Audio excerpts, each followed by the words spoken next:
Assalamualaikum warahmatullahi wabarakatuh. Selamat pagi dan selamat siang anak-anak Bapak. Hari ini ketemu lagi dengan Pak Rizal. Pada kesempatan kali ini kita akan melanjutkan materi kita, materi pembelajaran mengenai materi sudut. Silakan kamu siapkan buku catatannya untuk mencatat apa-apa saja yang akan Bapak sampaikan, karena apa yang Bapak sampaikan ini akan berhubungan dengan soal latihan yang akan Bapak berikan setelah ini. Oke, kita mulai. Kelanjutan materi kita mengenai sudut. Materi pertama yaitu materi mengenai sudut berpenyiku. Kita mulai, bismillahirrahmanirrahim. Yang pertama pada hari ini anak-anak, kita akan mempelajari mengenai menghitung sudut berpenyiku. Nah, nanti kamu akan menemukan soal seperti ini. 1. Sudut A dan sudut B saling berpenyiku. Jika sudut B-nya 38 derajat, maka besarnya sudut A adalah titik-titik. Cara menjawab soal seperti ini, kamu harus tahu dulu rumusannya. Jadi rumusannya adalah, untuk menghitung sudut yang saling berpenyiku, totalnya adalah 90 derajat. Jadi sudut yang berpenyiku totalnya sama dengan 90 derajat. Berarti kamu punya sudut B sama sudut A saling berpenyiku. Bisa kamu tulis sudut A ditambah sudut B sama dengan 90 derajat. Berarti sudut A ditambah 38, karena B-nya tadi 38, sama dengan 90. Berarti sudut A-nya adalah 90 yang dikurangi 38, sehingga didapatlah besarnya adalah 52 derajat. Berikutnya ke materi yang kedua, kita akan mempelajari mengenai hubungan sudut pada garis yang sejajar. Jadi nanti ada soal yang gambarnya seperti ini. Ada sebuah garis yang sejajar, garisnya adalah garis A dan B, lalu dipotong oleh garis yang lain yang disebut dengan garis L. Setiap sudutnya itu nanti diwakili pada garis A ini adalah sudut 1, 2, 3, 4, dan sudut di garis B itu diwakili oleh angka 5, 6, 7, dan 8. Di setiap soal, angka-angka di sini bisa berubah-berubah, bisa A, B, C, D, bisa 1, 2, 3, 4, bisa juga pakai huruf. Tergantung dari soal yang telah disediakan. Nah, cara menentukan hubungan pada sudut-sudut ini, terdapat 4 hubungan yang harus kalian ketahui. Yang pertama, ada yang namanya sudut luar berseberangan. Nah, dari gambar ini, sudut yang luar berseberangan adalah sudut pada A2 dan B8. A2 itu yang ini, B8 itu yang ini. Jadi kamu bisa permisalkan L itu adalah sungai, A dan B itu adalah jalanan.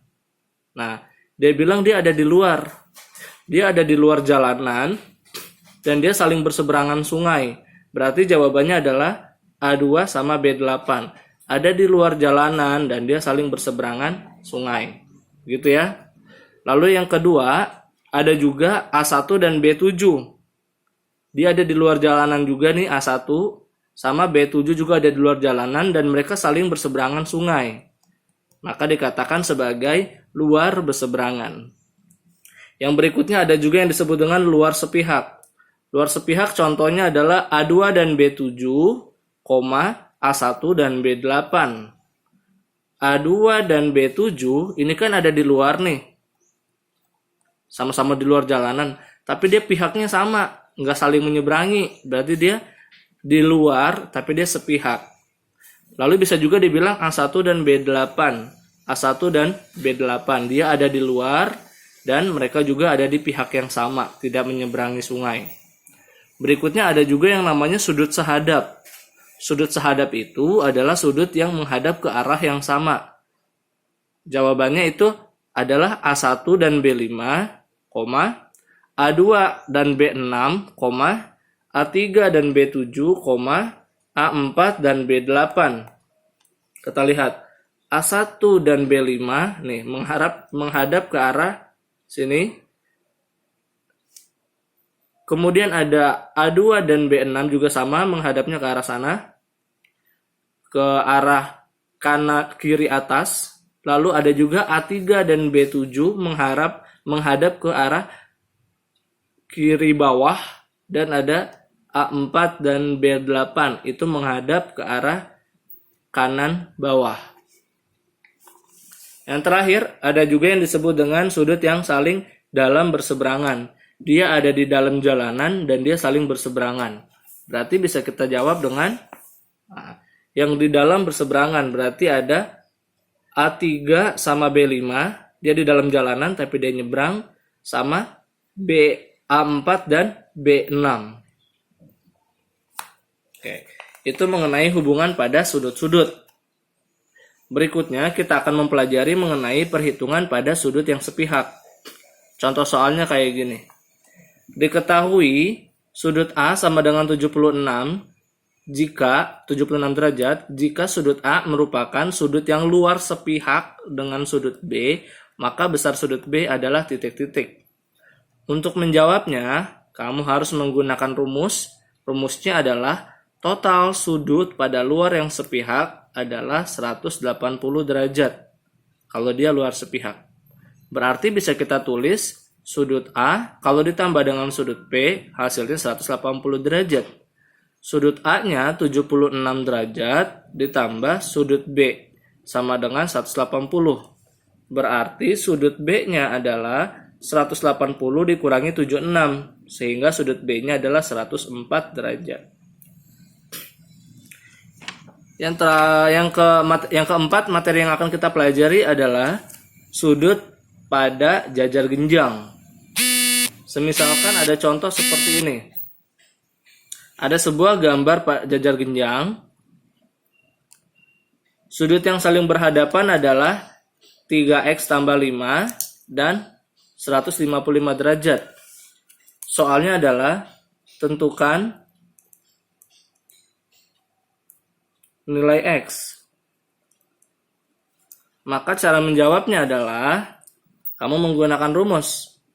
Sudut yang berhadapan pada sebuah jajar genjang besarnya sama. Berarti 155 derajat sama 3x tambah 5 itu nilainya sama. Bisa kita tulis seperti ini.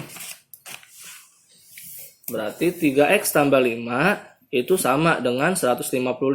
Berarti 3x itu sama dengan 155 dikurangi 5. Berarti 3x sama dengan 150. Artinya x-nya adalah 150 yang dibagi 3. Sehingga jawaban nilai x-nya adalah 50 derajat. Terakhir yang akan kita pelajari pada hari ini adalah sudut yang berseberangan. Pada sudut yang berseberangan dia akan berlaku rumus. Sudut yang berseberangan baik yang ada di dalam maupun yang ada di luar besarnya selalu sama. Apa ulangi ya, kamu ingat ya. Sudut yang berseberangan, baik yang di dalam maupun yang di luar, besarnya selalu sama. Demikianlah materi kita untuk pembelajaran kita pada hari ini. Apabila ada catatan kamu yang terlewat, silakan kamu ulangi video ini. Apabila ada pertanyaan, silakan tanyakan langsung kepada Pak Rijal. Jangan lupa kamu catat dengan lengkap supaya kamu bisa mengerjakan soal latihan setelah ini. Bapak akhiri pertemuan kita hari ini. Assalamualaikum warahmatullahi wabarakatuh.